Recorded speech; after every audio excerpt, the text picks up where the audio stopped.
चौथी लहर ढाई की कहर। नमस्कार, मैं हूं शंकर दत्त पंत। देश में कोरोना महामारी एक बार फिर से डराने लगी है। कोरोना के बढ़ते मामले लोगों में बेचैनी पैदा कर रहे हैं और साथ ही साथ एक बार फिर से सवाल यह उठ रहा है कि क्या कोरोना कहर बर पाएगा जैसे पिछली बार हमने देखा था। सवाल यह भी उठ रहा है, क्या फिर कोरोना सैकड़ों लोगों की जान लेगा? क्या कोरोना की चौथी लहर दस्तक देने वाली है या फिर दस्तक दे चुकी है? ये सवाल ऐसे हैं जो संभावनाओं पर है, क्योंकि जिस तरह से कोरोना के मामले बढ़ रहे हैं उससे आशंका जताई जा रही है कि जल्द ही कोरोना की चौथी लहर आने वाली है।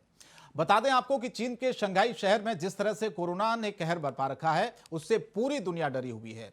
शंघाई में चीन सरकार को आखिरकार लॉकडाउन लगाना पड़ा और लोगों को जबरन क्वारंटीन किया जा रहा है। भारत में ऐसी स्थिति आई है कि कोरोना जिस तरह से लगातार बढ़ रहा है, मामले बढ़ रहे हैं, उससे लोगों में डर पैदा हो गया है।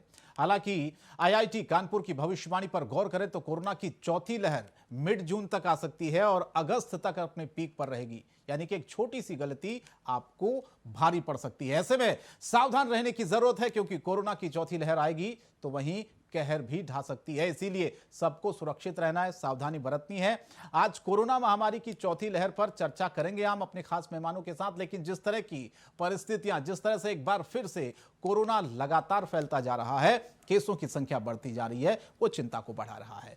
वहीं कोरोना की आहट को देखते हुए केंद्र सरकार भी एक्टिव हो गई है। ऐसे में प्रधानमंत्री मोदी ने राज्यों के मुख्यमंत्रियों के साथ वर्चुअली बैठक की और इस दौरान पीएम मोदी ने राज्यों के मुख्यमंत्रियों को कोरोना से सचेत रहने की सलाह दी। साथ ही कहा कि कोरोना को हराने के लिए वैक्सीनेशन रामबाण है। मार्च में हमने 12 से 14 साल के बच्चों के लिए वैक्सीनेशन शुरू कर दिया था। अभी कल ही 6 से 12 साल के बच्चों के लिए भी कोवैक्सीन टीका की परमिशन मिल गई है। सभी एलिजिबल बच्चों का जल्द से जल्द टीकाकरण यह हमारी प्राथमिकता है। इसके लिए पहले की तरह स्कूलों में विशेष अभियान भी चलाने की जरूरत होगी। टीचर्स और माता पिता इसे लेकर जागरूक रहें। हमें यह भी सुनिश्चित करना होगा। वैक्सीन सुरक्षा कवच की मजबूती के लिए देश में सभी वयस्कों के लिए प्रिकॉशन डोज भी उपलब्ध हैं। टीचर्स, पेरेंट्स और बाकी एलिजिबल लोग भी प्रिकॉशन डोज ले सकते हैं। इस तरह भी हमें उन्हें जागरूक करते रहना होगा। साथियों, बीते 2 वर्षों में कोरोना को लेकर ये हमारी 24वीं मीटिंग है। कोरोना काल में जिस तरह केंद्र और राज्यों ने मिलकर काम किया, उसने कोरोना के खिलाफ देश की लड़ाई में अहम भूमिका निभाई है। मैं सभी मुख्यमंत्रियों, राज्य सरकारों और अधिकारियों के साथ सभी कोरोना वॉरियर्स की प्रशंसा करता हूं।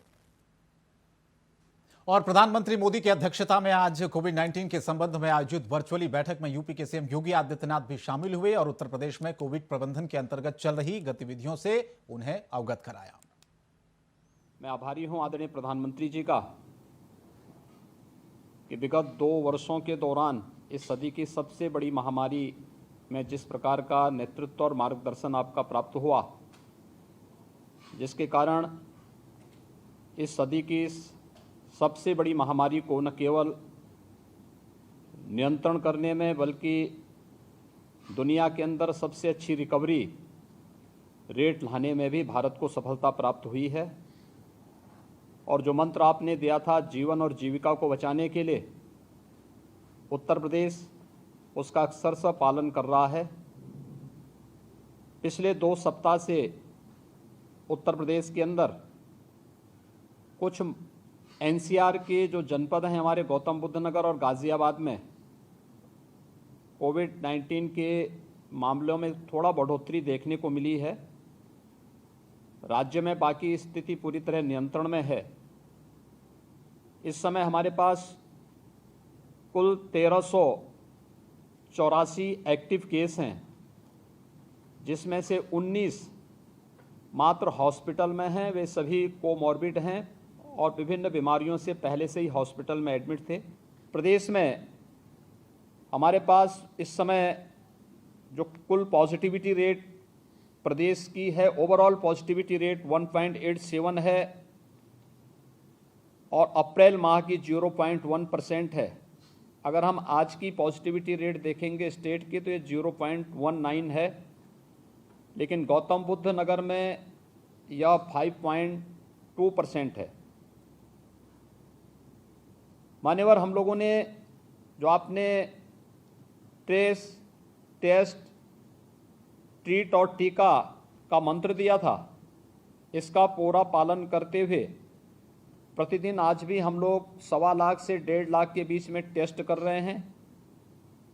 प्रदेश अब तक 11 करोड़ से अधिक टेस्ट प्रदेश के अंदर यहाँ पे संपन्न कर चुका है। तो लगातार आपने देखा कि किस तरह से ये बैठकें भी हो रही हैं, वर्चुअली तौर पर सभी राज्यों के मुख्यमंत्रियों से बातचीत हुई। प्रधानमंत्री ने खुद ये कहा कि जिस तरह से संक्रमण फैल रहा है उसको किस तरह से रोका जाए, इसके लिए व्यवस्थाएं की जाए। और उत्तर प्रदेश सरकार तो वाकई में जिस तरह से पिछला जो कोविड हमने देखा था, पिछले कोविड में लगातार उत्तर प्रदेश की सराहना भी हुई थी और लगातार मुख्यमंत्री योगी आदित्यनाथ ने जिस तरह से उत्तर प्रदेश में काम किया स्वास्थ्य व्यवस्था को लेकर, उसकी तारीफें हुई। और एक बार फिर से अब सभी राज्यों को कुल मिलाकर ये एक तरह से संकेत है कि सभी लोग अलर्ट हो जाएं, क्योंकि लगातार संक्रमण की दर जो बढ़ती जा रही है उसको रोकना भी है। और इसीलिए ये सभी की जिम्मेदारी बनती है, सरकार की भी बनती है, आम जनता की भी बनती है कि किस तरह से जो नियम बने हैं उन नियमों का सभी को पालन करना है। लेकिन जिस तरह से संक्रमण बढ़ रहा है उसने चिंता इसलिए बढ़ा दी है क्योंकि अगर हम देखें कि पूरी दुनिया में लगातार एक बार फिर से कोरोना रफ्तार तेजी से हो रही है और लगातार हम देख रहे हैं कि चीन के शंघाई में तो लॉकडाउन फिर से लगाया गया है और वहां पर स्थितियां बहुत खराब हैं। जर्मनी में भी कोरोना के मामले लगातार बढ़ते जा रहे हैं। यूरोपीय देशों में कोरोना की रफ्तार बहुत तेज है और भारत में भी अलग अलग राज्यों में कोरोना ने दस्तक देनी शुरू कर दी है। खासतौर पर आप देखिए कि बच्चों में भी संक्रमण की स्थितियां सामने आ रही है, इसीलिए ये परेशानी ज्यादा पेरेंट्स की बढ़ जाती है। स्कूलों में आप देखिए किस तरह से पिछले कुछ दिनों में अलग अलग प्राइवेट स्कूल जहां पर बच्चे संक्रमित मिले उसने चिंता बढ़ा दी। और इसीलिए अब एक आईआईटी कानपुर ने जो भविष्यवाणी की है उसमें कहा गया कि 22 जून के आसपास जो है चौथी लहर आ सकती है और इसीलिए अगस्त के अंत तक इसमें कहा गया कि जो पीक है वो चौथी लहर की पीक रहेगी अगस्त के अंत तक। तो ये भविष्यवाणियां, ये संकेत कहीं ना कहीं डराता भी है और हमें सावधान भी करता है कि हमको सजग और सावधान रहना है, क्योंकि हमने वो दौर भी देखा है जब शुरुआत में कोरोना किस तरह से फैला था, पूरे देश में हाहाकार मचा हुआ था। वहां से लेकर यहां तक का एक लंबा सफर पूरे देश ने तय किया और इस कोरोना को हराने में बहुत मदद हुई। और साथ ही साथ वैक्सीनेशन का जो अभियान चल रहा है वो भी पूरे देश में तेजी से चल रहा है और खासतौर पर अब तो वैक्सीनेशन अभियान को तेजी से आगे बढ़ाया भी जा रहा है। और इसीलिए अब यह कहा जा सकता है कि संक्रमण तो फैल रहा है लेकिन वो धीरे धीरे ठीक होने वाले जो लोगों की संख्या है वो भी ज्यादा है।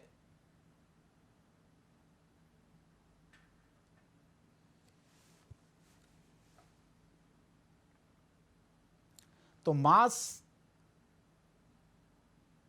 मास्क से आखिर दूरी क्यों? सवाल यह भी उठ रहा है कि मास्क आखिर लोगों ने लगाना क्यों छोड़ दिया है और सवाल इस बात को लेकर भी उठ रहा है कि आखिर चौथी लहर की क्या यह आहट है। हमारे साथ एक बड़ा मेहमानों का खास पैनल जुड़ चुका है। चलिए चर्चा की शुरुआत करते हैं। हमारे साथ इस वक्त अलग अलग पार्टियों के नेता जुड़े हुए हैं। मनोज पंडित जी हमारे साथ इस वक्त जुड़े हुए हैं स्टूडियो में, बहुत बहुत स्वागत है। नेता बीजेपी के हैं। चाइल्ड स्पेशलिस्ट भी हमारे साथ इस वक्त डॉक्टर रमेश सिंह जी हैं, स्वागत है सर आपका। डॉक्टर आनंद शुक्ला जी हैं, कोरोना एक्सपर्ट हैं, आपका भी बहुत स्वागत है सर। और इसके अलावा प्रदीप सिंह जी भी हमारे साथ इस वक्त चर्चा में जुड़े हुए हैं, कांग्रेस पार्टी के प्रवक्ता हैं। बहुत बहुत स्वागत आप सभी लोगों का। सबसे पहला सवाल डॉक्टर रमेश सिंह जी मैं आप ही से करना चाहता हूं कि जो लगातार संक्रमण की दर एक बार फिर से बढ़ती जा रही है, बच्चों में संक्रमण देखा गया सर, और इसीलिए जो पेरेंट्स हैं उनकी चिंताएं बढ़ गई हैं। तो सवाल मेरा यह है कि किस तरह से जो पेरेंट्स हैं अपने बच्चों को सुरक्षित करें, बचाएं, क्या चीजें सर ध्यान रखें?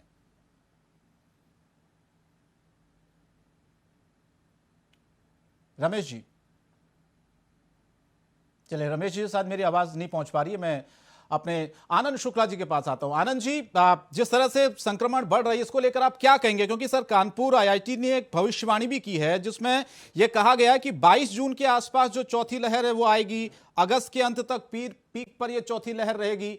अभी जो मौजूदा स्थिति है, जो संक्रमण बढ़ रहा है, क्या संकेत नजर आ रहे हैं सर, और कैसे इसे रोका जाए? दो सवाल। भविष्यवाणी नहीं, अनुमान भी दी है जी। और चूंकि टेम्परेचर इसमें एकाएक बढ़ जाने के कारण इन्फेक्शन रेट्स हर चीज के बढ़ जाते हैं, चाहे बैक्टीरिया हो, वायरस हो, हर तरीके से। रही बात बच्चों को बचाने के लिए, तो उन्हें हमें ट्रेन करना पड़ेगा, हैबिट बनाना पड़ेगा कि नॉन टच टेक्निक इस्तेमाल करें, एक दूसरे को छुए नहीं, घर में भी डिस्टेंसिंग का पालन करें, मास्क लगाएं, बाहर भीड़ भरे जगहों पे न जाएं, तथा हमेशा जब भी घर में अंदर आए तो अपना हाथ धोएं और मास्क बिल्कुल न उतारें, तथा जब अगर पहले से लागू करें तभी स्कूल जाएं, वरना न जाएं। दूसरी बात, गवर्नमेंट सक्रिय है, बट नेचुरल है, लेकिन इसके बावजूद भी हम लोगों को एहतियात बरतना है, साफ सुथरा रहना तथा एक दूसरे से दूर रहना। जी, इसके लिए हम लोगों को बच्चों को ट्रेन भी किए हैं, बच्चों ने 2 कोरोना अपना फेस भी किया है। क्योंकि अब की बार जो है थोड़ा टेम्परेचर बढ़ा हुआ है, और दूसरी सबसे बड़ी बात ये है कि हम लोगों के एडल्ट सारे लगभग इम्यून हैं, माने इम्यूनिटी प्रोटेक्टेड है, टीकाकरण हो चुका है। अब रही बात बच्चों की, तो बच्चों में इम्यूनिटी ज्यादा रहती है, 2 साल से लेके 12 साल तक, 12 साल से लेके 18 साल तक के लोग बच्चे एडल्ट कहलाते हैं मेडिकली, क्योंकि 12 साल के बच्चों में लीवर, इम्यून सिस्टम, किडनी वगैरह सब मजबूत हो जाता है। तो इसलिए घबराने की बात नहीं। रही बात स्ट्रेन की, स्ट्रेन भी ज्यादा टॉक्सिक नहीं है और घबराने की कोई बात नहीं। और यही चीजें हम लोगों को सबको सिखाना है। जी, एक सवाल मैं इसमें और जोड़ देता हूं डॉक्टर साहब कि क्या ये चौथी लहर की आहट है? क्योंकि पहले हमने देखा था शुरुआत में जब कोरोना आया था तो किस तरह की स्थितियां पूरे देश में फैली थी, उसके बाद डर बहुत ज्यादा फैल गया था, लोगों ने सीरियसली नहीं लिया उसको, 2 गज की दूरी, मास्क जरूरी का पालन नहीं किया, और हमने देखा कि कितने व्यापक बड़े पैमाने पर सर पूरे देश में कोरोना फैल गया था।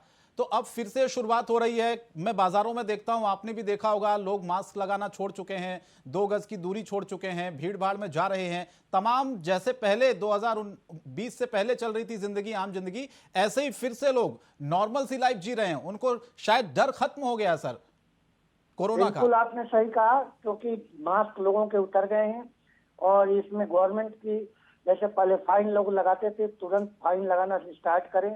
पुलिस जैसे रोकती थी रोड पे घूमने वाले लोगों को, और मास्क अनिवार्य कराने का, ये तुरंत लागू किया जाए।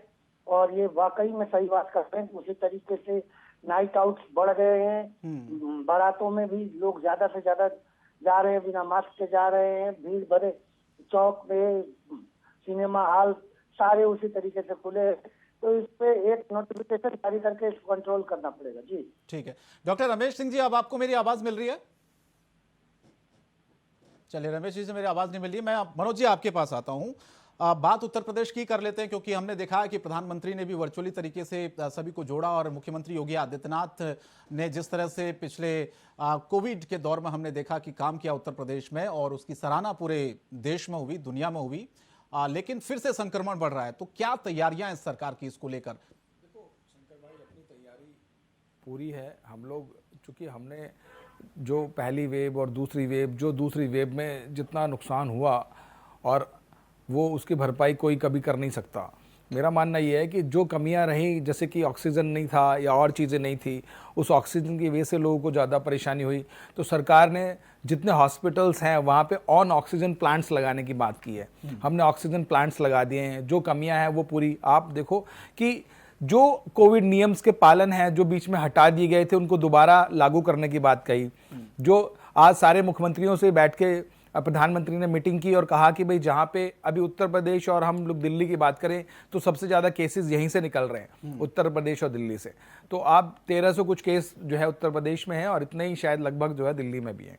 तो मेरा मानना यह है कि हमें इसको ज़्यादा, एक तो पहले क्या हुआ पिछले 2-3 लहरों में कि हम लोग दहशत में आ गए, और दहशत में आने की वजह से ज़्यादा कैजुअलिटी हो गई। तो दहशत में मैं ये नहीं कहता कि हम बिल्कुल डिनाई कर दें, हम किसी का पालन ना करें, जो नियम बनाए गए हैं उनका पालन करना आवश्यक है, पर लेकिन एक दहशत में भी ना स्थिति पैनिक क्रिएट ना करें जिससे कि लोग साइकोलॉजिक लगने लगा कि भाई ये चीज़ें ज़्यादा खराब है, हम उसे कंट्रोल में नहीं ला सकते। बिल्कुल कंट्रोल में ला सकते हैं। और मेरा मानना यह है कि जो अभी तक 18 साल के बच्चों को डोज की बात हो रही थी, आज हमने देखा कि अभी जो 12 साल से लेके और जो 6 साल के बच्चे हैं उनकी डोज का भी अप्रूवल मिल गया है और वो डोज भी हम लोग जल्दी से जो है प्रोवाइड कराएंगे और लगाएंगे उसको। और आपने देखा कि पिछली बार WHO ने एक सर्टिफिकेट जारी किया था उत्तर प्रदेश सरकार के लिए, सराहना की थी कि सबसे अच्छा काम, हिंदुस्तान का सबसे बड़ा प्रदेश जिस हिसाब से योगी जी ने संभाला उसको, जिस हिसाब से काम किया, और किसी सरकार ने इतना बढ़िया काम नहीं किया। तो मेरा मानना यह है कि हम बिल्कुल भी इसका जो भी कोविड नियम है उनका पालन करवाएंगे। लेकिन विपक्ष ने ये सवाल उठाए, बहुत सी तस्वीरें भी दिखाई देश को कि देखिए किस तरह से मिसमैनेजमेंट उत्तर प्रदेश में कोरोना को लेकर अस्पतालों की स्थिति है, और साथ ही साथ वैक्सीनेशन को लेकर भी सवाल उठाए। देखो ये तो एक महामारी है, ये किसी ने क्रिएट किया हुआ तो है नहीं इसको, पर इसमें तो मैं कहता हूं कि विपक्ष हो या पक्ष हो या कोई भी है, इसमें सबको साथ, ये एक ऐसा युद्ध है जो हम सबको मिलकर लड़ना पड़ेगा। इसमें तो अगर हम ये नहीं कहते आप हमारी पीठ थपथपाइए, जहां सरकार की कमी आप हमें बताइए, पर इसका मतलब ये नहीं है कि आप हर जगह सही को भी गलत और गलत को भी गलत। तो ये चीजें तो थोड़ा पैरामीटर आपको बदलना पड़ेगा, और आपको अगर हम अच्छा काम करते हो तो आपको हमारी सराहना भी करनी चाहिए, और उस हिसाब से जो है हम लोग जनता तक ज्यादा उसका लाभ पहुंचे। प्रदीप जी क्या कहेंगे आप, जिस तरह से संक्रमण बढ़ रहा है, आप लोग हमेशा से ही उत्तर प्रदेश में सवाल उठाते रहे कि सरकार मिसमैनेजमेंट रही है, सरकार ने जिस तरह से काम करना चाहिए था कोविड को लेकर, चाहे वैक्सीनेशन को लेकर हो, चाहे अस्पतालों की स्थितियों को सुधारने को लेकर, वो सरकार ने नहीं किया, ये लोग आप लोग आरोप लगाते रहे हैं। लेकिन दूसरी तरफ उत्तर प्रदेश की तारीफ भी तो हुई ना देश और दुनिया में, ये भी तो मानना पड़ेगा आप लोगों को। नहीं शंकर जी, जब चौथी लहर की संभावना दिखाई पड़ रही है, ऐसे समय पे हमें सतर्क रहना होगा, सरकारों को सतर्क रहना होगा। और ये बात सही है, मनोज जी कह रहे थे कि पैनिक क्रिएट नहीं होना चाहिए, चाहे वो मीडिया के माध्यम से हो, चाहे लोग सोशल मीडिया के माध्यम से हो, पैनिक क्रिएट नहीं होना चाहिए, एक बात। और सरकारों को भी ये ध्यान देखना चाहिए कि अब इस लहर में कम से कम 1 लाख रुपए में ऑक्सीजन का सिलेंडर नहीं बिकेगा, कम से कम पीपीई किट घोटाले नहीं होंगे, कम से कम ऑक्सीमीटर घोटाले नहीं होंगे, लोगों को दवाएं मिलेंगी, और लोग गंगा माँ के किनारे, गोमती के किनारे, सरयू के किनारे राम नामी ओढ़े हमारे प्रियजन नजर ना आए, जिनकी उनकी लाशें नजर ना आए। अगर ऐसा इसे रोकने की कोशिश होनी चाहिए, और ये देखना चाहिए कि इस बीच में कि हमारे रोजगार भी समुचित बचे रहे हैं, और लोगों के रोजगार न छिने, लोगों के भोजन की व्यवस्था ठीक हो और दवाओं की व्यवस्था ठीक हो। कम से कम जो लोग अस्पताल पहुंचे तो वहां जो सांसें उखड़ते हुए पहुंचे, वहां उन्हें बेड मिले, सही इलाज नहीं, मिले। मेरा सवाल ये था कि सरकार ने जो व्यवस्था की, जिस तरह से कोविड हम को सरकार लेकर की तारीफ मैनेजमेंट भी हुआ, करेंगे, पूरे देश और दुनिया ने तारीफ की, आप लोग मानते हैं कि अच्छा काम हुआ उत्तर प्रदेश में? छद्म युद्ध को लड़ने की कोशिश भी करेंगे। नहीं, मेरा सवाल यह था कि क्या आप लोग मानते हैं कि सरकार ने अच्छा काम किया, जिस तरह से तारीफ हुई देश और दुनिया में उत्तर प्रदेश की योगी सरकार की? नहीं देखिए, आप कैसा सवाल कर दिया प्रदीप जी, इस चीज को मानेंगे नहीं? देखना चाहिए कि आने नहीं, अभी वो कह रहे थे इन सब चीजों से ऊपर उठ के हमको बात करनी चाहिए, इसलिए मैंने उनसे सवाल पूछा। का सिलेंडर ना मिले। अब देखो ना, वो सिलेंडर की बात कर रहे हैं, गैस की बात कर रहे हैं, पेट्रोल की बात करेंगे, डीजल की बात करेंगे, नौकरी की बात करेंगे, वो लोगों को मिलती रहे। प्रदीप जी कुछ अच्छा हुआ तो उसकी तारीफ तो कर दीजिए। आज चीजें हैं मनोज जी, मैंने आपकी तारीफ की कि आपने बहुत साफ और हृदय से इस बात को स्वीकारा है, और हम ये कहते हैं अगर सरकार ने चौथी लहर में ईमानदार इच्छा शक्ति के माध्यम से लोगों के साथ खड़ी होती सरकार नजर आई, तो हम निश्चित तौर पर सरकार की तारीफ भी करेंगे, और इस युद्ध में हम सरकार के साथ खड़े नजर आएंगे। तो कहिए फिर, सरकार ने बहुत अच्छा काम किया कोविड मैनेजमेंट को लेकर उत्तर प्रदेश में, सभी ने अगर तारीफ की तो बोले कांग्रेस पार्टी भी तारीफ करती है। नहीं, निश्चित तौर पर अगर सरकार ने 1 लाख रुपए के सिलेंडर की ब्लैकमेलिंग को रोका होता, अगर अस्पतालों से बढ़ती लाशों को रोका होता, अगर गोमती और गंगा के किनारे किलोमीटरों में हमारे पेयजलों की लाशों को रोका होता, अगर हमारे रोजगार जो इस कोरोना काल में छिने हैं उन्हें रोका होता, तो हम सरकार की तारीफ भी करते। ये विश्वास करिए, आने वाले समय में सरकार ईमानदारी से काम करेगी तो हम सरकार की तारीफ भी करेंगे। प्रदीप जी, सबसे पहले हमारी प्राथमिकता यह है कि जो जनहानि होने वाली है उसको रोकने की हमारी प्राथमिकता है। ठीक है, आप ये बताइए कि हम ये चाहते हैं कि जितनी कैजुअलिटी रोकी जा सके उसको रोके हम लोग। जहां गैस, जहां सिलेंडर की कमी थी, ऑक्सीजन नहीं मिल रहा था, जहां पे डॉक्टर्स का हॉस्पिटल्स में बेड नहीं मिल रहे थे, आज हम ये चाहते हैं कि वो स्थिति देश में दोबारा क्रिएट ना हो। इसीलिए सारी व्यवस्थाएं पहले से करके बैठे हैं ताकि हम उन चीजों को कंट्रोल में कर सकें। निश्चित तौर पर ये सारी व्यवस्थाएं होंगी मनोज जी, तो विश्वास करिए हम सरकार की तारीफ भी करेंगे। ठीक है, मैं प्रदीप जी लौट रहा हूं आपके पास। मैं बाकी मेहमानों के पास भी जाना है एक एक करके। डॉक्टर रमेश सिंह जी मेरे साथ इस वक्त जुड़े हैं। रमेश जी, बहुत बहुत स्वागत है आपका। चाइल्ड स्पेशलिस्ट हैं, आपको मेरी आवाज आ रही सर? चलिए, संपर्क टूट गया सर। रोहित अग्रवाल जी आरएलडी से मेरे साथ जुड़ रहे हैं। रोहित जी, आपका बहुत स्वागत है, थोड़ा लेट आप जुड़े। क्या कहेंगे, जिस तरह से एक बार फिर से कोरोना अपने पैर पसार रहा है, उत्तर प्रदेश सहित पूरे देश में अलग अलग राज्यों में कोरोना के केसों की संख्या बढ़ती जा रही है। सरकार का यह कहना है कि पूरी तरह से उन्होंने कमर कसी हुई है और लगातार पिछले कोविड में हमने देखा जिस तरह से मैनेजमेंट हुआ उत्तर प्रदेश में, संक्रमण की दर को बहुत हद तक कम किया गया। इस बार भी सरकार कह रही है कि पूरी तैयारियां हैं उसकी, आप लोग मानेंगे? हाँ, सरकार की पूरी तैयारियों के नाम पे एक नारा है, अपना अपना देख लो, हमारे भरोसे मत रहो। क्योंकि उत्तर प्रदेश सरकार हो चाहे देश की सरकार हो, उन्होंने सारी फ्लाइट्स खोल दी हैं, इंटरनेशनल सारी फ्लाइट्स ओपन कर दी हैं। मास्क को कह दिया मास्क की जरूरत नहीं है, अब कोई चालान नहीं होगा मास्क ना लगने पे। स्विमिंग पूल खोल दिए गए हैं, थिएटर हॉल खोल दिए गए हैं, क्योंकि कश्मीर फाइल्स दिखानी थी भाई थिएटर हॉलों में, तो भाई वो जगह कम पड़ रही थी, तो भाई उनको भी 100% कैपेसिटी पे चला रहे हैं। और उसके अलावा आपके क्या नाम है, जिम भी खोल दिए गए हैं। तो बताइए मुझे, अगर इससे अच्छी तैयारी और क्या मिलेगी आपको सरकार की?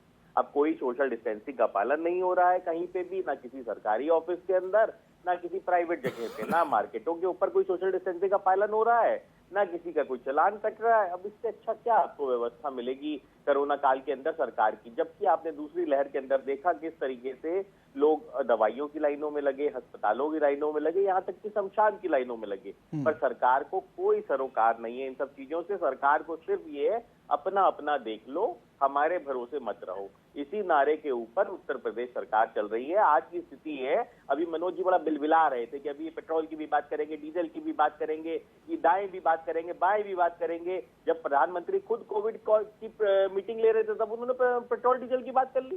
तो कहा ना उन्होंने, तो कहा ना उन्होंने, अगर विपक्ष बात कर रहे हैं, प्रधानमंत्री ने कहा कि राज्य सरकार अपना वैट कम करे, अपनी चीजें कम करे ताकि जो है वो कंट्रोल में आ सके। पेट्रोल डीजल की बात और दाएं और बाएं की बात, क्योंकि समस्या क्या है, विपक्ष करे तो वो अत्याचार और ये करे तो सारा सदाचार। तो मतलब प्रधानमंत्री कोविड प्रोटोकॉल की मीटिंग बुलाते हैं, उसके अंदर पेट्रोल डीजल की बात करते हैं, अच्छी बात है, करनी चाहिए बिल्कुल। अगर महंगाई बढ़ रही है तो उसको स्वीकार करना चाहिए, उसको उजागर करना चाहिए। पर ये मनोज जी का ये दोहरा चरित्र तो देखिए, जब विपक्ष बात कर रहा है तो कह रहे हैं सब कोरोना की बात हो रही है, बताओ पेट्रोल डीजल की बात कर रहे हैं। नहीं, वैक्सीनेशन को लेकर रोहित अग्रवाल जी क्या सोचना है आपका? क्योंकि आपकी सहयोगी जो पार्टी है उन्होंने तो उसे मोदी वैक्सीन बता दिया था पहले। हाँ सुनिए, नहीं किसने क्या बता दिया था, आपने लगवा ली रोहित जी वैक्सीन? शायद दोनों डोज आपने लगवा ली? डबल डोज वैक्सीन लगवा चुका हूँ और इस समय आपके साथ बैठा हुआ हूँ, कोरोना पॉजिटिव हूँ। अभी बूस्टर डोज भी आने वाली है रोहित जी, वो भी लगवा लीजिए, अच्छा रहेगा। नहीं, आपकी जानकारी के लिए बता दूं मनोज जी, मैं अभी कोविड पॉजिटिव हूँ अभी इस समय जो मैं आपके साथ बैठा हुआ हूँ, और डबल डोज वैक्सीन मेरे लग चुकी है। ठीक है, मैं जवाब लूंगा मनोज जी। डॉक्टर रमेश सिंह जी मेरे साथ शायद जुड़ चुके हैं अभी, चाइल्ड स्पेशलिस्ट हैं। आपकी कितनी रमेश जी, डॉक्टर साहब बहुत बहुत स्वागत है आपको। मेरी आवाज मिल रही है? हाँ सुन रही है जरा। जी, आपकी आवाज नहीं आ पा रही थी, कनेक्ट नहीं हो पा रहे थे आप। मेरा सवाल सर यही है कि आप चाइल्ड स्पेशलिस्ट भी हैं और लगातार संक्रमण की दर देश में एक बार फिर से फैल रही है। थोड़ा सा बताइए कि क्या कुछ सावधानियां रखी जाए? पेरेंट्स क्योंकि बहुत पैनिक हो रहे हैं इस वक्त, बहुत परेशान हो रहे हैं कि बच्चों को कैसे उनका ख्याल रखा जाए, संक्रमण उनमें न फैले, क्या करें, किन चीजों का ध्यान रखें सर? देखिए, बहुत अच्छा सवाल पूछा है। जो कोविड का संक्रमण दिन पर दिन फैल रहा है और स्कूल खुल रहे हैं और दिन पर दिन बच्चों में ये देखने में आ रहा है कि कोविड के केसेस बढ़ रहे हैं और बच्चों में काफी पता चल रहा है कि कोविड है। लेकिन अच्छी बात यह है कि ये कोविड का इन्फेक्शन बहुत माइल्ड किस्म का आ रहा है ज़्यादातर, और बहुत ही कम मरीजों को हॉस्पिटल में दाखिल करने की आवश्यकता पड़ रही थी। जी। लेकिन फिर भी कोविड के इन्फेक्शन के प्रति हमें बहुत सावधान रहना पड़ेगा। जैसे किसी बच्चे को जुकाम हो, खांसी हो और उसको बुखार हो, 2-3 दिन तक रहता हो, तो उसमें कोविड की शंका बहुत बढ़ जाती है। तो उसका कोविड का टेस्ट कराना चाहिए जरूर से, और उससे पता चलेगा अगर उसको कोविड है तो हमें चाहिए कि उसको हम आइसोलेट करें, उसकी सोशल डिस्टेंसिंग करें, उसकी हैंड हाइजीन को मेंटेन करें। जी। तो इस तरीके से हम उस बच्चे को कोविड से ठीक कर सकते हैं घर पर ही। और डेंजर साइन की तरफ हमें खास ध्यान देना चाहिए। अगर उसकी सांस चल रही है और उसका बहुत हाई ग्रेड फीवर है, या बच्चा सुस्ती की तरफ जा रहा है, या बच्चे को डिहाइड्रेशन है, पानी ठंडा पड़ा हुआ है बच्चा, तो ऐसी सूरतों में तुरंत हमें बच्चे को हॉस्पिटल ले जाना चाहिए। और हॉस्पिटल के डॉक्टर निश्चित करेंगे कि उसको वार्ड में रखना है या आईसीयू में रखना है। उस कंडीशन में उसको उस तरह से उसका इलाज किया जाता है। लेकिन ऐसे नौबत हॉस्पिटलाइज करने की या आईसीयू में रखने की नौबत बहुत रेयरली आती है। जी। 60 से 70% बच्चों में तो सिम्टम्स का पता ही नहीं चलता कि उनको कोविड भी हुआ है या नहीं हुआ है। अगर टेस्ट करते हैं तो पता चलता है कोविड है। और बहुत थोड़े लोगों में सिम्टम्स होते हैं, जैसे जो सिम्टम मैंने बताए जी। और बहुत उसमें से भी 1-2% बच्चों को सिर्फ हॉस्पिटल में दाखिल करने की जरूरत पड़ती है। तो पेरेंट्स के लिए एक ही राहत है कि बच्चों को अगर उनको लगता है कि कोविड से उनका कांटेक्ट हुआ है किसी पेशेंट से या कोविड के लक्षण हैं, तो उस पर तुरंत गौर करके उसका इलाज करें, होम आइसोलेशन में रहें। और दूसरी सबसे इम्पोर्टेंट बात है कि जो बाजार में दवाइयाँ बिक रही हैं जी। जो फेल्सीवीर है और रेमडेसिविर है, इन सब दवाइयों की कोई जरूरत नहीं है घर पे होम आइसोलेशन के ट्रीटमेंट में। आप बच्चों को विटामिन सी, जिंक और कैल्शियम, विटामिन डी वगैरह तो दे सकते हैं। और पैरासीटामोल सिरप बुखार की दृष्टि में आप उसको पैरासीटामोल सिरप बच्चों को दे सकते हैं, इतना ही काफी है। तो सर ये लेकिन कितने उस साल से बच्चे को कितने मास्क साल के लगवाएं, बच्चों का उस बता रहे बच्चे को पैरासीटामोल और ये दवाई उन्हें देनी है? और उनको बार बार अपने हैंड वॉशिंग करें, जिससे कि उनको कोई वायरस और बैक्टीरिया के दूसरे इन्फेक्शन ना पकड़ें और ना फैलाएं। उनका मास्क 8-8, 10-10 घंटे में हमें चेंज करता रहना चाहिए, जिससे कि वो मास्क इनइफेक्टिव हो जाता है तो उसको चेंज करें। और घर के बाकी लोग ऑर्डिनरी मास्क यूज कर सकते हैं, लेकिन पेशेंट के लिए मेडिकल वाला मास्क ही यूज कराएं तो अच्छा है। तो इस तरह से। और दूसरा वैक्सीन भी चालू हो गया है जी। जो अब कोवैक्सीन जो है हमारे बड़े बच्चों के लिए, 12 साल से बड़े बच्चों के लिए, और एक दूसरी वैक्सीन अभी आ गई है बायोलॉजिकल इवेंट्स की, कोर्बावैक्स। वो वैक्सीन 5 से 12 साल के बच्चों के लिए है। अभी गवर्नमेंट ने अप्रूव करी है, आज ही मैं देख रहा था। तो ये जल्दी से जल्दी वैक्सीन अपने बच्चों को जितनी जल्दी हो सके लगवाएं, और उसका सदुपयोग हो तो डेफिनेटली हम कोविड से अपने बच्चों को भी बचा पाएंगे। जी। और पैनिक बटन की कोई जरूरत नहीं है। सोशल डिस्टेंसिंग का दिल से पालन करें, मास्क का उपयोग बच्चों को सिखाएं, छोटे बच्चों को सिखाएं, और उनको हैंड हाइजीन सिखाएं। जी। तो हम काफी हद तक इस लड़ाई को जीत सकते हैं। बिल्कुल सर, आपने बहुत अच्छी बातें बताई और हमें उम्मीद है कि जो पेरेंट्स परेशान हैं क्योंकि पैनिक न होए, सबसे बड़ी बात आपने बताई। और ज़रूर अगर इस तरह के सिम्टम्स हों तो डॉक्टर से सलाह लें। फिलहाल एक छोटे से ब्रेक के लिए मुझे यहाँ पर रुकना पड़ रहा है। आप सभी मेहमान मेरे साथ बने रहेगा, छोटे से ब्रेक ले रहे हैं। ब्रेक के बाद फौरन हाजिर हो रहे, इस चर्चा को आगे बढ़ाएंगे। ब्रेक के बाद आपका स्वागत है। चर्चा हम कर रहे हैं कि चौथी लहर, ढाई की कहर, इसीलिए सबको सावधान और सुरक्षित रहने की जरूरत है। एक बड़ा खास मेहमानों का पैनल हमारे साथ जुड़ा हुआ है। हम चर्चा लगातार इसी बात को लेकर कर रहे हैं कि आखिर जो चौथी लहर है उसमें किस तरह से बचा जाए, संक्रमण से कैसे बचा जाए, बच्चे कैसे बचें। और साथ ही साथ सवाल यह भी उठ रहा है कि हमको जिस तरह से कोरोना के नियमों का पालन करना चाहिए वो क्यों नहीं कर रहे हैं हम लोग। क्योंकि 2 गज की दूरी, मास्क जरूरी, ये जो नियम है इसको हमने शुरुआत में अपनाया था, लेकिन धीरे धीरे हम देख रहे हैं कि लापरवाहियां हो रही हैं और उसी का नतीजा शायद ये हो सकता है कि संक्रमण की दर बढ़ती जा रही है। तमाम खास मेहमान हमारे साथ बने हुए हैं। एक बार फिर से चर्चा में लौटते हैं। मैं आपके पास आता हूं मनोज जी। क्या जिस तरह से रोहित अग्रवाल जी ने जो बात कही आप मानते हैं? क्योंकि वो कह रहे हैं कि ठीक है, व्यवस्थाएं अगर हुई हैं तो कुछ कमियां भी थी जिसको सरकार को मानना चाहिए। नहीं, देखो सर्वगुण संपन्न और सारी चीजें एक साथ पूरी नहीं हो सकती। हर चीज हम कुछ करते हैं तो कुछ कमियां भी रहती हैं, कुछ खामियां भी रहती हैं। इन्हीं के अब जो इनके सबसे बड़े सहयोगी थे, जिनके साथ मिलकर इन्होंने चुनाव लड़ा, सबसे पहले उन्होंने एक भ्रम फैलाया पूरे उत्तर प्रदेश में कि ये तो मोदी जी की वैक्सीन है, इसे लगाएंगे तो मोदी जी पता नहीं क्या हो जाएगा, कैसे हो जाएगा। और जब वो खुद कोरोना से पॉजिटिव आ गए तो सबसे पहले वैक्सीन लगाने चले गए। तो मेरा मानना यह है कि मैं नहीं चाहता, या हम नहीं चाहते, या देश नहीं चाहता कि ये ऐसा विषय है जिस पर राजनीति नहीं करनी चाहिए। क्यों? क्योंकि इससे कोई भी आदमी अछूता नहीं है। किसी ना किसी पूरे देश में सारे परिवार में से कहीं ना किसी ने अपने बंदे को खोया है। तो मैं ये मानता हूं कि इसमें जो है हम सबको, ये एक ऐसा युद्ध है जिसमें सबको एक साथ खड़े होके कंधे से कंधा मिला के हमें लड़ना चाहिए और इसमें इसको जीतना चाहिए। तो इसमें क्या है, इसमें क्रिटिसिज्म की आवश्यकता नहीं है। इसमें हम मानता हूं सरकार की जिम्मेदारी है, पर लेकिन हमारी खुद की भी जिम्मेदारी है। अगर हम कोविड नियमों का पालन नहीं करेंगे, हम चीजें नहीं रखेंगे, तो इसमें हमें अपने परिवार का कोई ना कोई बंदा जो हम पहले खो चुके हैं वो हम दोबारा पा नहीं सकते उसको। तो मेरा मानना यह है कि हम लोग जो है इसमें सब कंधे से कंधा मिला के सरकार का सहयोग करें और चीजों को बढ़ाएं ताकि हम ये चीजें फैलने से कम हो। मैं लौट रहा हूं आपके पास मनोज जी। और प्रदीप सिंह जी, आप सहमत हैं मनोज जी की बातों से? क्योंकि शुरुआत में आप लोगों ने भी शायद ये सवाल उठाया था कि अगर वैक्सीन सुरक्षित है तो प्रधानमंत्री क्यों नहीं लगा देते हैं वैक्सीन। उसके बाद उन्होंने वैक्सीन लगवाई, दूसरी डोज लगवाई, बूस्टर डोज लगनी शुरू हो गई है, बच्चों को वैक्सीन लगनी शुरू हो गई है। तो क्या आप मानते हैं कि वाकई में ऐसे मुद्दों को लेकर कम से कम बयानबाजी से बचना चाहिए, पॉलिटिक्स से बचना चाहिए, राजनीति से बचना चाहिए? जब देश का सवाल हो तो सबको एक होना चाहिए। प्रदीप जी। शंकर जी, बात स्पष्ट है कि इस वैक्सीन पर सबसे पहला सवाल भारतीय जनता पार्टी के समर्थक बाबा रामदेव ने खड़े किए और हमें लगता है आज तक भी उन्होंने वैक्सीन नहीं लगवाई। एक बात हम ये सवाल इस बात का है कि वैक्सीन इस महामारी के दौर में सरकार की जिम्मेदारियां क्या हैं और सरकार अपनी जिम्मेदारियों का सही निर्वहन कर पा रही है या नहीं कर पा रही। हम ये सोचेंगे और पूरा प्रदेश ये जानना चाहता है कि दोबारा हम प्रवासी मजदूरों की कतारें देखेंगे या नहीं देखेंगे और चलते हुए वो मौतें देखेंगे या नहीं देखेंगे।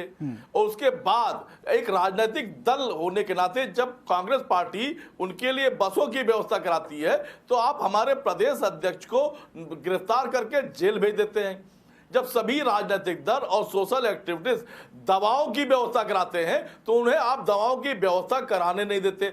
जब राशन की व्यवस्था कराते हैं तो आप उन्हें गिरफ्तार करके उस कोरोना काल में जेल भेज दिया करते थे। क्या इस बार ऐसा ये बताइए कि या नहीं होगा? कितने अस्पतालों में राहुल गांधी गए, बताइए जरा।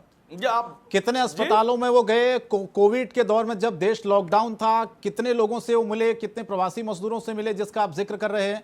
ये तो सिर्फ ट्विटर चलता रहा। नहीं, बिल्कुल मिले शंकर जी, ट्विटर और चलता रहा। मैं खुद राजनीतिक दलों के लोग अस्पतालों में गए, हमने दवाएं बांटी, हमने अपने कार्यालय से दवाएं बांटी, हम मोहल्लों में गए, हमने ऑक्सीजन सिलेंडर बांटे और हमने बसें ले जाने की बात की। तो भारतीय जनता पार्टी की सरकार ने हमारे प्रदेश अध्यक्ष उस समय के अजय कुमार जी लल्लू को गिरफ्तार करके जेल भेज दिया। और इतना ही नहीं हो रहा, आप ये बताइए कि आप लखनऊ शहर के तमाम जो जिलों को जोड़ने वाली सड़कें थी वहां तमाम राजनीतिक दलों और कांग्रेस पार्टी ने हमने राशन बांटे। और इतना जब हम राशन की कैंटीन चला रहे होते थे इनके अधिकारी आते थे, उन्हें रोकते थे और कहते थे आप सरकारी जो कैंटीन चल रही है राशन आप वहां दीजिए, उनके माध्यम से राशन बंटेगा। तो अब ये सारी परिस्थितियां सामने हैं और हमने देखी है, गंगा में बहती लाशें हमने देखी है, जवाब ले लेते हैं। न मिलता हुआ बेड हमने लोगों की उखड़ती लाशें देखी है। हमें दर्द समझ सकते हैं। निश्चित तौर पर सरकार इन मुद्दों पर ईमानदार रहेगी। जिम्मेदार बांटिए, दवाई भी बांटिए, हम सरकार के साथ ईमानदारी से खड़े नजर आएंगे। हम सरकार मना नहीं करेगी, सरकार सहयोग करेगी आपका, आप करिए काम, हम आपके साथ हैं। सरकार तो जेल भेज रही थी मनोज जी, सरकार तो जेल भेज रही थी। हमारे 14,000 से ज्यादा कांग्रेस के सिपाही कोरोना काल में सहायता करते हुए जेल गए हैं। अगर व्यक्ति ट्रेवल करेगा, अगर आदमी जाएगा तो उससे क्या, उससे बढ़ने की उम्मीद थी और कोरोना फैलता। हमने ये प्लान करा कि जहां पर ज्यादा केसेस हैं उस जगह को नोटिफाई करके और वहीं पे लोगों को वहीं पर रखा जाए ताकि ये चीज एक दूसरे के फैले ना। इसलिए रोका जा रहा था आपको, अब नहीं रोका जा रहा। अब जो चौथी लहर आ रही है आप काम कीजिए, कोई सरकार नहीं रोकेगी आपको, कोई कुछ नहीं कहेगा आपको, आप काम करिए तो सही। पर आप जब बताइए, जब चीजें फैल रही है तब आप रोकोगे तो कहीं ना कहीं आपको रोका जाएगा ना। आप बताइए, लखनऊ में पहला कोरोना पेशेंट कौन मिला था? बताइए कि लखनऊ में पहला कोरोना पेशेंट कौन मिला था? नहीं, कांग्रेसी तो नहीं था वो, कांग्रेसी नहीं था वो, कोई कांग्रेसी नहीं था वो कौन था? मनोज जी, जानकारी है आपको? नहीं, मैं अब आप जानकारी हो तो बताएंगे। नहीं, जानकारी हो तो बताइए। नहीं, अब ये कैसे बताएं भाई? मैं थी, नाम नहीं लेना चाहता हूं। हाँ, पहली पेशेंट कोरोना की वो थी और बगैर जांच किए हुए वो अपने घर पहुंच गई थी। नहीं तो ये जो पूरी कॉलोनी को सीज करना पड़ा था। ये सरकार की लापरवाही थी। मनोज जी, जानकारी करके आया करिए। प्रदीप जी, आप मेरी बात सुनिए। अब जब ये चीजें रोकी जा रही हैं और आप उनको बढ़ा रहे हैं तो सरकार तो रोकेगी ना उनको। आप ये बताइए, आप जिन लोगों को बस में भर के ले जा रहे थे, तो उसमें कौन पॉजिटिव है और कौन पॉजिटिव नहीं है, ये कौन तय करेगा? या तो आर्टिफिशियल रिपोर्ट होती तो ठीक है, लेके जाइए। आर्टिफिशियल रिपोर्ट तो थी नहीं। आपके प्रदेश अध्यक्ष खुद ही कोरोना पॉजिटिव लोगों के रोजगार जो प्रदेश अध्यक्ष कोरोना पॉजिटिव थे नहीं थे आपके? आप मुझे बताइए, लॉकडाउन ना हो तो ये लॉकडाउन की पोजीशन ना आए, ये पैनिक क्रिएट ना हो, और इसके लिए ये चीजें राजनीति करने की नहीं है प्रदीप जी। अगर सरकार ईमानदारी से काम करेगी, ये ऐसी चीजें हैं, ऐसी महामारी है कि इसमें सरकार अगर 1 लाख रुपए में सिलेंडर बेचने वालों को गिरफ्तार करेगी तो हम सरकार के साथ खड़े होंगे। अब जब आप कानून का उल्लंघन करेंगे, जब आप कानून को नहीं मानेंगे तो गिरफ्तारी करनी पड़ेगी ना। आप मानिए कानून को, आप कानून के दायरे में रहकर काम कीजिए, कौन रोकता है आपको? करेगी तो हम साथ में खड़े होंगे। लेकिन ये सारी चीजें पिछले कार्यकाल में हो चुकी हैं, तो इसलिए हम ये कहना चाहते हैं कि सरकार को आगाह करना चाहते हैं एक जिम्मेदार विपक्ष के नाते कि ये सारी चीजें ना होने पाए। बिल्कुल, तो इसमें आपत्ति क्या है आपको? हमें कोई आपत्ति नहीं। हम कहते हैं कि जो काम आपका अधूरा रह गया था, जो आपके मन में तमन्ना थी कि हम ये बांटेंगे वो बांटेंगे, बांटिए ना। कौन रोकता है आपको? आप करिए, हम नहीं रोकने को तैयार है। अरे बाप ने गिरफ्तार किया, आपकी सरकार ने गिरफ्तार किया। उस वक्त की सिचुएशन प्रदीप जी, लखनऊ से गिरफ्तार किया। उस वक्त की सिचुएशन, सिलेंडर भी बांट रहे थे, हम तो दवाएं भी बांट रहे थे। डिफरेंट थी। हमारे कार्यालय में सिचुएशन में फर्क है। उस वक्त की परिस्थिति में आज की परिस्थिति में जमीन आसमान का फर्क है। आप समझिए उस चीज को। चले ठीक है। हमारे राष्ट्रीय अध्यक्ष को आपने गिरफ्तार कर लिया, आईवाईसी के राष्ट्रीय अध्यक्ष को, इसलिए उसे पूछने लगे दवाएं कैसे बांट रहे भैया, पैसा कहां से आया? ये जवाब ये है कि इसका प्रदीप जी कि उस वक्त संक्रमण बहुत तेजी से फैल रहा था और ऐसे में कोई रिस्क नहीं लेना चाह रहा था प्रशासन और सरकार कि भाई एक जगह इसको इवेंट बना दिया जाए कि हम बांट रहे हैं। ठीक है, आप बांटिए, उसकी व्यवस्था अलग से की गई थी, इसलिए शायद उसको रोका गया था। मैं डॉक्टर आनंद शुक्ला जी आपके पास आता हूं। क्या जिस तरह की आहट अब हमें नजर आ रही है, हमने लापरवाहियां शुरू कर दी हैं, हम मास्क नहीं लगा रहे हैं, 2 गज की दूरी का पालन नहीं कर रहे हैं, हमारे अंदर वैक्सीन लगने के बाद डर खत्म हो गया है, क्या ये चौथी लहर का डर नहीं है, चौथी लहर की आशंका नहीं है? अगर इसी तरह से हम लापरवाह बेपरवाह बने रहे तो संक्रमण फैलेगा नहीं सर? और दूसरा सवाल मेरा ये है, जी एक सवाल और सर मेरा इसमें है कि कानपुर आईआईटी ने भविष्यवाणी की है कि कोरोना की जो चौथी लहर है उसको लेकर यह कहा कि 22 जून के आसपास चौथी लहर आएगी और अगस्त के अंत तक पीक पर चौथी लहर होगी। इसको आप कैसे देखते हैं? क्या वाकई में हमको इसे गंभीरता से लेने की जरूरत है, और अगर हाँ तो हमें फिर क्या करना चाहिए?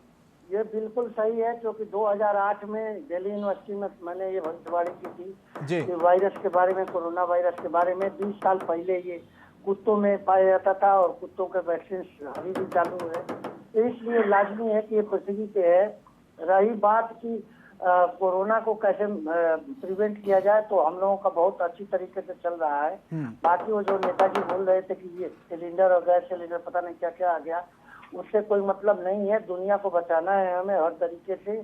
और रही बात की सरकार अगर कड़ाई नहीं करेगी, नहीं भेजेगी, तो ये लीगल और मॉरल इथिकल हर तरीके से ये बीमारी है, इसमें लीगल एक्शन भी लिया जाता है, पनिशमेंट भी मिलता है।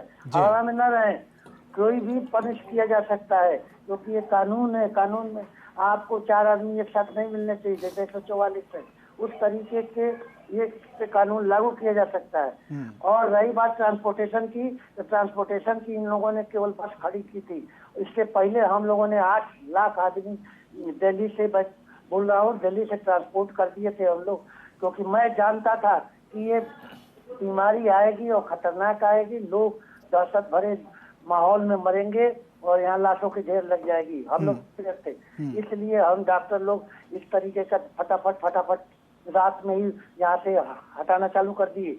पुलिस ने बहुत मदद की, एक आदमी एक भी पुलिस को प्राइज नहीं दिया और उनकी तारीफ नहीं की। मीडिया वाले 24 घंटे लगे रहे, मीडिया के पर्सनल मरते रहे, इसमें पुलिस वाले मरते रहे, हमारे डॉक्टर 4000 डॉक्टर मर गए, कोई कंपनसेशन नहीं मिला। तो इसलिए सरकार से मैं निवेदन करूंगा कि इसमें कंपनसेशन और उन लोगों को प्राइज दिया जाए मार्टायरडम का। दूसरी बात जो बहुत अच्छे से वो नेताजी जो बोल रहे हैं बहुत कि एक आदमी उनको वोट नहीं दिया, 3 सीट भी नहीं पा पाए, कौन सा पॉपुलैरिटी है, कौन सा उनकी मार्केट बना हुआ है कि जिससे राजनीति कर सकेंगे। एक यहाँ तो प्रदर्शन करके क्यों नहीं डीजल और पेट्रोल का भाव कम कर सकते हैं। जब उन्होंने मोदी जी ने नहीं ये वैक्सीन खोजा है पूरे विश्व ने, और विश्व में इसकी तैयारी पहले से था, 20 साल पहले से कुत्तों में लगता आ रहा है।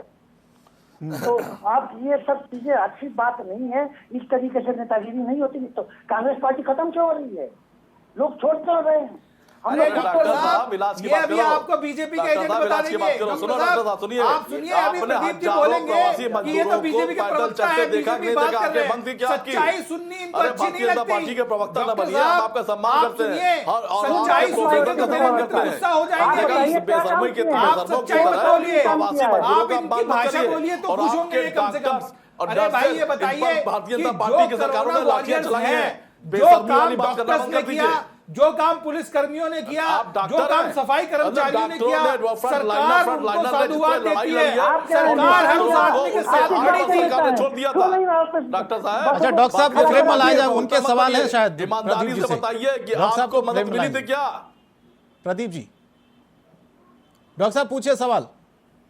जी देखिए, ऐसा है ना, ये एक बात इन लोगों को समझ में आनी चाहिए कि मोदी समझ में के बताइए, प्रवासी घर से मजदूरों को नहीं पैदल चलते देखा आपने, नहीं वैक्सीन देखा? बना है। और ये बताइए जरा मुझको। इतनी ज्यादा और इंडिया रास्ते में को चलते हुए लोगों की मौतें आपने देखी नहीं वैक्सीनेशन देखी? में लोगों ने दिया। अरे एक मिनट, बात शांत रहिए। नहीं बताइए तो और डॉक्टर बड़ा नेता साहब, हो गए क्या? बताइए इस बात तो। के बाद मैं से बोलना चाहिए नहीं, पहले। आपने मैं रास्ते invited guest में हूँ। चलते हुए अरे प्रवासी सुन तो मजदूरों लीजिए की प्रदीप मौतें जी, शांत देखी रहिए। डॉक्टर नहीं आनंद देखी? शुक्ला को सुन लीजिए ना, आप आपको मैं पूरा बेशर्मों मौका की तरह दूंगा, बात मैंने आपको करेंगे? मौका दिया आप अभी। उन मौतों का अपमान करेंगे? आनंद जी आप बोलिए प्लीज। आप गंगा किनारे लाशों का पहले अपमान मुझे करेंगे? बोलने दीजिए। वो हमारे प्रियजनों की लाशें जब थी। आपको अरे, माफ अरे, किया, अरे, बातें कर प्रदीप रहे जी, हैं। आप तो और बुरा मान के फ्रंटलाइनर देखिए। जो डॉक्टर आपको समझ फ्रंटलाइनर नहीं आ रहा थे, है। उनको सरकार आपने ने क्या क्या किया? सहायता प्रदीप की? जी, मैं आपको मौका दूंगा, मैंने आपको मौका दिए। डॉक्टर साहब की बात को सुन लेते पहले, सभी को सुनना जरूरी है। तो दोनों चीजों पर रोशनी डाल रहे हैं ना। साथ सरकार खड़ी रही या नहीं खड़ी रही? प्रदीप जी, आप पीपीई किट तो उन्हें मिले नहीं, सरकार पीपीई किट तो डॉक्टरों को मिली उत्तर नहीं, प्रदेश और नर्सों दिल्ली को का मिली नहीं। मिला हमने हुआ है। देखा है दिल्ली हॉस्पिटल के अंदर ओवरलोडेड डॉक्टरों है। की मौतें 3 होते, करोड़ आदमी हमने यहाँ देखा पे। डॉक्टरों की मौतें हॉस्पिटल के अंदर होते हुए, और आप बात अरे कर रहे हैं वो तो सरकार पूरा उनकी विश्व मदद कर में रही हुआ। थी। कैसी बातें कर रहे हैं डॉक्टर साहब हाथी आप? क्या हुआ है? क्या लखनऊ में ही हुआ? क्या उत्तर प्रदेश में हुआ? अब उन क्या डॉक्टरों के साथ आपकी कोई संवेदना नहीं है लाशों जो की इलाज करते ढेर हुए उनकी पड़ी मौतें हो गई, जो में, शहीद हो गए, फ्रांस में, जो नर्स शहीद हो अमेरिका गई, में। और उन पर सरकार ने लाठियां चलाई। अरे वो कह रहे हैं कंपनसेशन मिलना चाहिए भाई, बोल रहे हैं वो। आप सुनते हैं नहीं, पहले तो नेतागिरी छोड़ दीजिए, पहले सुनना शुरू करिए। नेतागिरी आप कर रहे हो पब्लिक डॉक्टर की बात। साहब, नेतागिरी आप कर रहे हो। नहीं, नहीं, प्रदीप जी देखिए, ये आरोप मत लगाइए डॉक्टर आनंद शुक्ला पर। डॉक्टरों के साथ भी नहीं, जो फ्रंट ये जो बड़ी जिम्मेदारी है ना कोरोना में, इन्हीं डॉक्टर्स ने निभाई है सर, ये हमको नहीं भूलना चाहिए। प्रदीप जी, आज आप जीवित कैसे बैठे डॉक्टर हो हैं डॉक्टर तो साहब? डॉक्टर्स की वजह से बैठे हैं। जो मेहनत इन्होंने की, जो 4000 डॉक्टर शहीद हो गए, देश के डॉक्टर आपको पता देखना चाहिए डॉक्टर कि आपके राशन बांटने से, आपके दवाई बांटने से, आपके प्रदेश अध्यक्ष जेल चले जाने से किसी की जान नहीं बची, जान गई लोगों की। ये डॉक्टर्स की मेहरबानी थी जो डॉक्टर शहीद हुए हैं, हॉस्पिटल में हमें लड़ाई लड़ रहे थे। पूरा देश उन्हें सैल्यूट करता है, और आपकी भाषा देखिए, आप इतने संवेदनहीन है, आप उनके साथ भी खड़े नजर नहीं आ रहे हैं।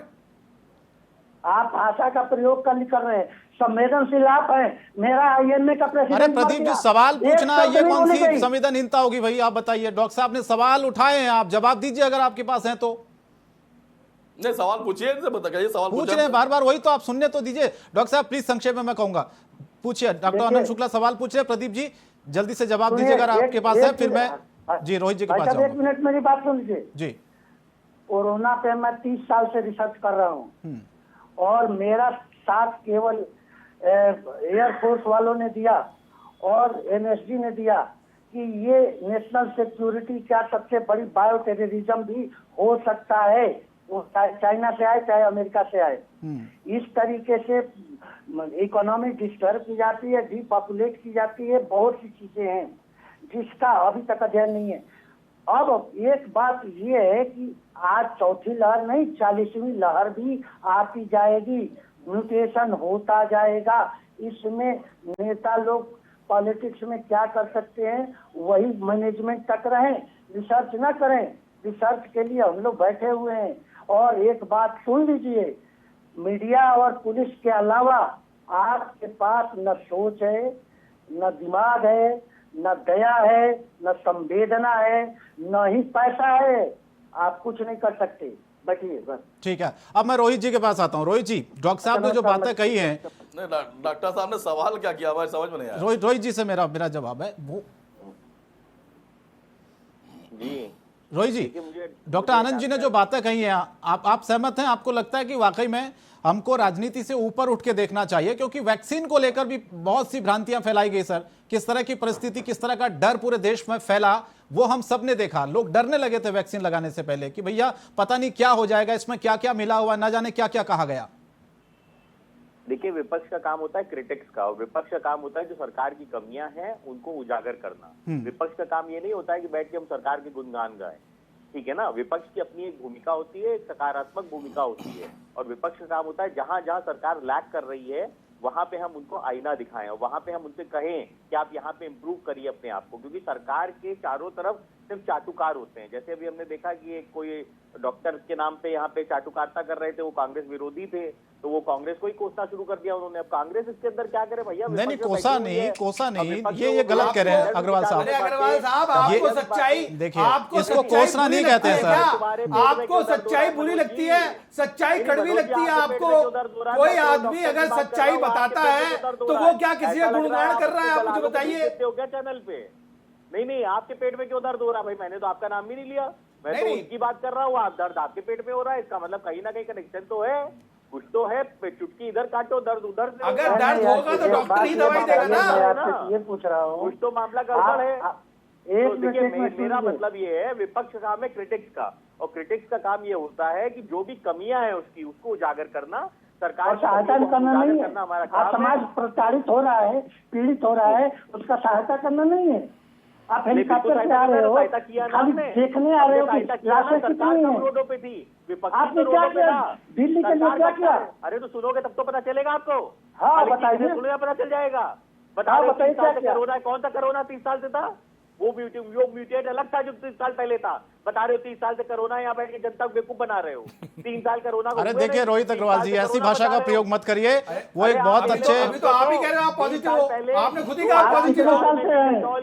हेलो, आप कितने साल से हैं आप मेडिकल में? डॉक्टर आनंद शुक्ला एक अच्छे डॉक्टर हैं, एक मिनट, कितने कोरोना एक्सपर्ट हैं, उनके लिए ऐसे शब्दों का प्रयोग रोहित जी बिल्कुल मत करिए, मैं इसकी इजाजत नहीं दूंगा। जनता के लिए क्या किए बताइए, क्या किए? किस बात पे आपको हम भरोसा दिलाएं? सुनिए, अरे सुनो डॉक्टर साहब, सुनो। हाँ बोलिए। हमने पीपी किट बांटी, हमने राशन बांटा, हमने अरे डॉक्टर्स ने लोगों की जान बचाई, इससे बड़ी कोई चीज है अग्रवाल जी? और डॉक्टरों के लिए क्या किया आपने? सरकार नहीं दे पा रही थी, वहाँ डॉक्टरों के लिए पीपी किट डॉक्टरों के लिए तो दी, ग्लव्स डॉक्टरों के लिए ही तो दिए।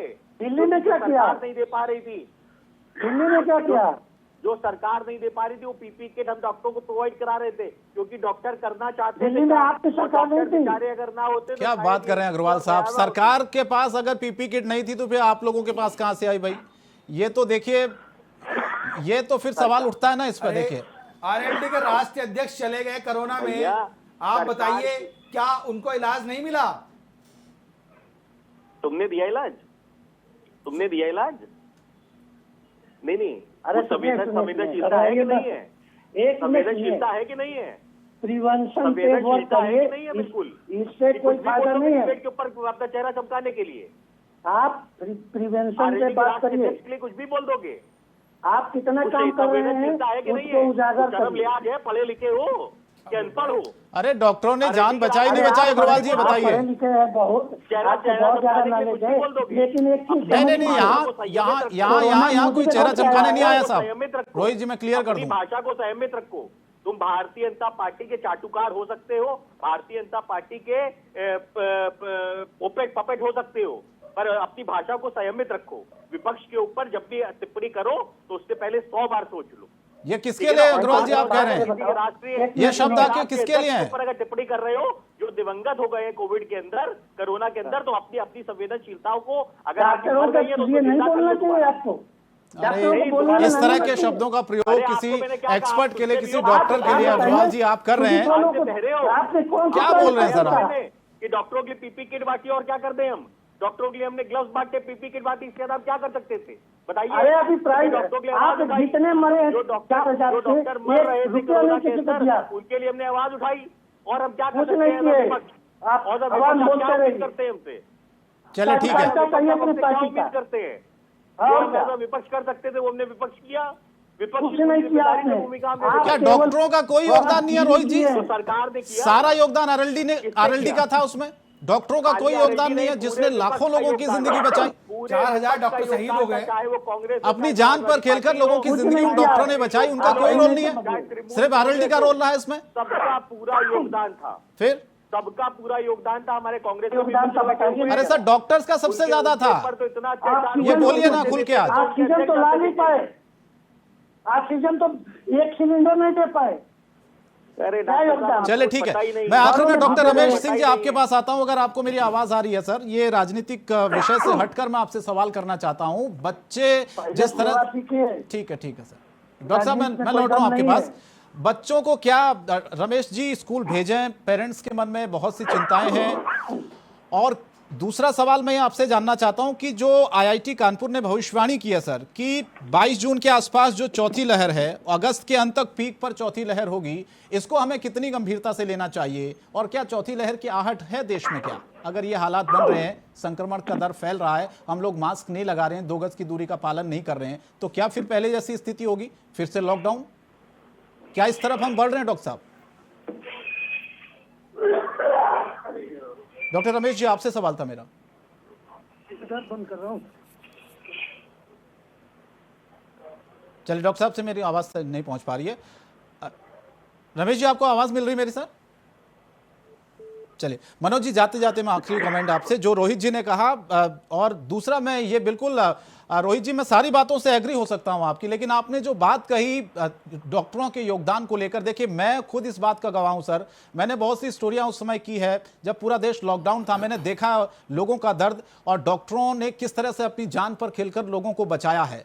तो इस तरह से किसी डॉक्टर्स को, किसी एक्सपर्ट को बोल देना सर टीवी पर, ये मेरे ख्याल से ठीक नहीं होगा। मनोज जी अब रिस्पॉन्स करिए। अब एक्सपर्ट अगर बैठ के यहाँ पे भाजपा की वंदना करेगा तो रीजन बोलना क्या तो है पड़ेगा कि ना। अगर देखो आप ये अगर महामारी अपने नाम के आगे है, ये डॉक्टर किसी की लिख के आ क्रिएट जाओगे की तो हुई मैं आपको तो डॉक्टर मान समस्या लूं है क्या? नहीं। और मेरा आप मानना ये करोगे है यहाँ कि पे भारतीय जनता पार्टी हमें जो वंदना? है इस चीज भाई को आप लेके कांग्रेस विरोधी हमें हो ये सकते लेके हो, करना पड़ेगा, पर हमें कांग्रेस सबको विरोधी साथ चेहरा मिलकर करना आपको पड़ेगा। दिखाने की क्या और जरूरत है? डॉक्टर्स का जितना आपको योगदान ऐसा रहा डॉक्टर है बुलाया कि आपको इसमें, राजनीति ये में पूरा घुसने की देश क्या जरूरत जानता है। पूरा भाई देश राजनीति जानता है हम कि कर लेंगे, डॉक्टर्स हम का कितना विपक्ष योगदान हैं, रहा, वो भारतीय और जनता हम पार्टी वाले भी योगदान बैठे को हुए हैं, कभी भारत, कांग्रेस वाले भी बैठे हम हुए हैं। कभी उस हम योगदान अपना को भुला पक्ष नहीं लेंगे। पाएंगे जो आप डॉक्टरों ने किसने किया कहा देश डॉक्टर के लिए। यहाँ पे राजनीति में चलिए, घुसने ठीक के है। आप लिए? किसी भी टीवी चैनल पर किसने कहा बैठ के आपके अपने डॉक्टर आप बन के यहाँ पे को राजनीति ज्यादा में घुस सुपर जाओ? हीरो समझने लगे तो ये आपकी गलतफहमी है, ऐसा कुछ नहीं। ठीक है सर, मुझे इस डिबेट को यहीं रोकना होगा। मनोज जी, डॉक्टर रमेश जी, आनंद जी, प्रदीप जी और डॉक्टरों को सैल्यूट ठीक है करता रोहित है। जी। और डॉक्टरों के साथ भारतीय जनता पार्टी के साथ क्या किया है ठीक। ये भी तो बता दो। चलिए मैं डॉक्टर साहब माफी चाहता हूं क्योंकि वक्त की कमी है, आप सब जानते हैं, वक्त की पाबंदी इस चर्चा को आगे नहीं बढ़ा पाएंगे। आप सभी लोग जुड़े हमारे साथ, बहुत बहुत शुक्रिया, धन्यवाद वक्त देने के लिए। लेकिन सवाल यह है कि चौथी लहर क्या ढाएगी कहर? क्योंकि सावधानी बरतनी है, सुरक्षित रहना है, कोरोना के नियमों का पालन करना है, 2 गज की दूरी, मास्क है जरूरी, इस नियम के साथ आगे बढ़े, संक्रमण इसी से रुकेगा। फिलहाल बड़ी बहस में इतना ही। इंडिया वॉइस पर खबरें जारी हैं। नमस्कार।